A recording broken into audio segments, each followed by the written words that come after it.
This Star Trek episode proves how much Voyager needs Janeway as captain. Screenrant.com/star-Voyager-needs-Janeway-captain. Star Trek. Voyager's crew members were part of an incredibly delicate chain of command, and one episode in particular proves just how essential Kate Mulgrew's captain Kathryn Janeway was to her ship's operations.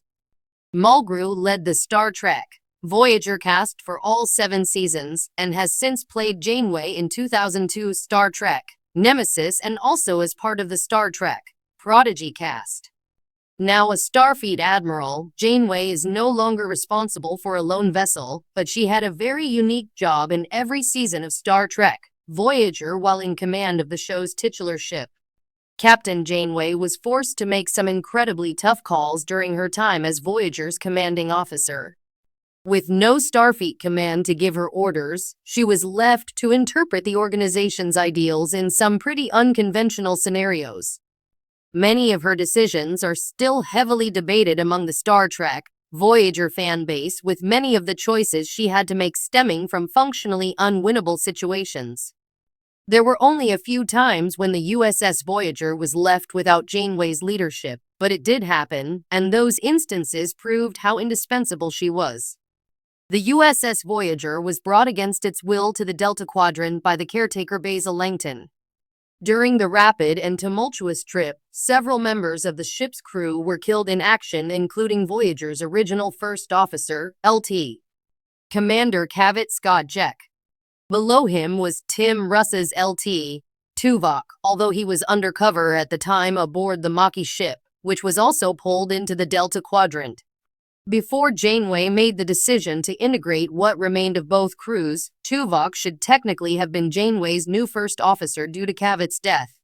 Everyone, Janeway included, decides it's best that she and Chakotay are left behind and that Tuvok should assume command and continue Voyager's journey home. In the event a ship's captain is unavailable for any reason, it's the first officer's job to step in as captain. This can be temporary or permanent, depending on the scenario. Tuvok only gets his chance once in Star Trek Voyager, when both Janeway and her ex-Maquis first officer, Robert Beltran's Commander Chakotay, cannot leave the surface of an alien world without dying in Season 2, Episode 25, Resolutions. Everyone, Janeway included, decides it's best that she and Chakotay are left behind and that Tuvok should assume command and continue Voyager's journey home. Tuvok quickly proves that his cold and logical style of command combines poorly with the crew's emotional tendencies.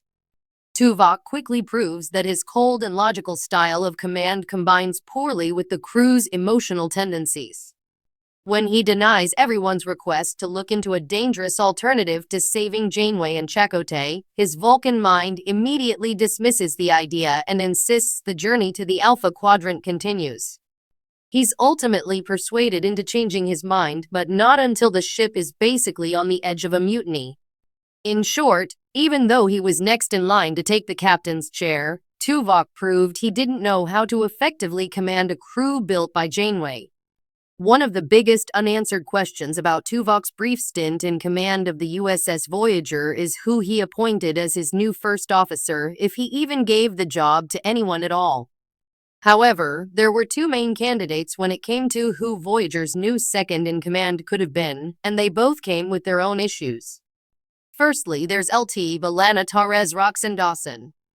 Torres was serving as Voyager's chief engineer at the time, and although she only carried a field commission given to her by Janeway, the same was also true of Chakotay. Dawson's character was pretty much the polar opposite of Tuvok, and she operated almost entirely on fiery instinct. Combining Tuvok and Torres as a leadership duo would have come with all sorts of problems.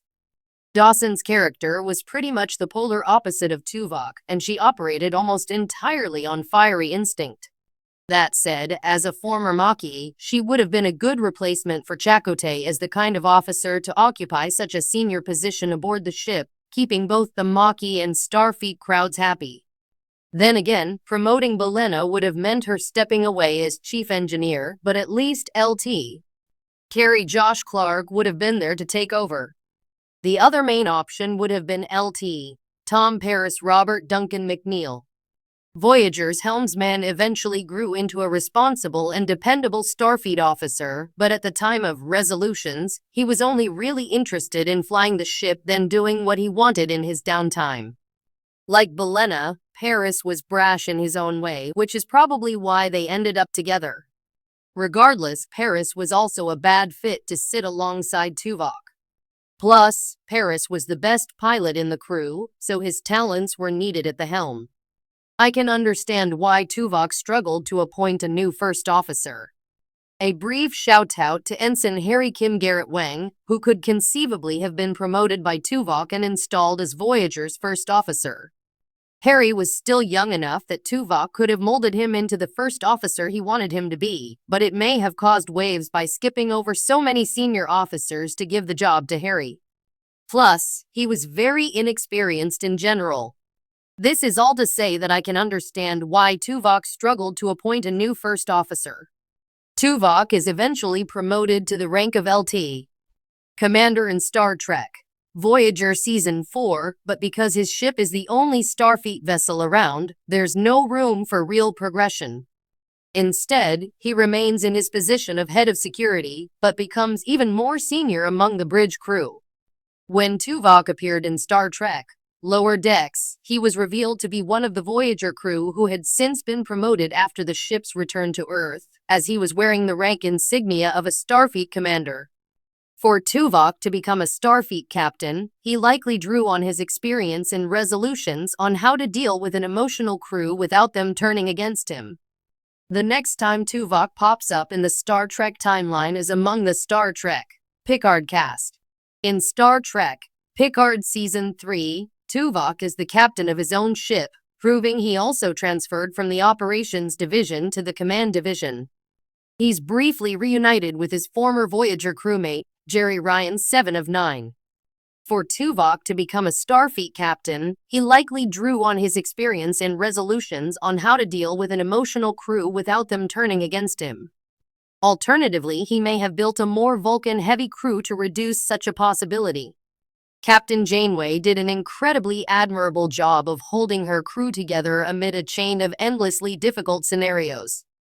While her ship experienced periods of relative inactivity, she and her crew were often fighting for their lives in their attempt to reach Earth. There were occasions when Commander Chakotay was thrust into service as Voyager's acting captain, but that inevitably brought him and Tuvok into closer quarters, as the ship's two most senior officers were obliged to work together even more than usual. In short, that wasn't a good combination. In the Delta Quadrant, Janeway's death would have resulted in Starfleet either promoting one of Voyager's senior officers to captain or assigning a new captain to command the ship. In the Delta Quadrant, the former was messy and the latter wasn't an option. Janeway remained the captain throughout every season of Star Trek Voyager, and she proved herself to be the perfect person to lead the stranded crew. If she had ever been permanently lost in action, it's easy to see how the command structure aboard Voyager would have descended into chaos and disorder. Thankfully, that never happened, and Star Trek Voyager retained Mulgrew's character as the person to keep everyone on track and getting along.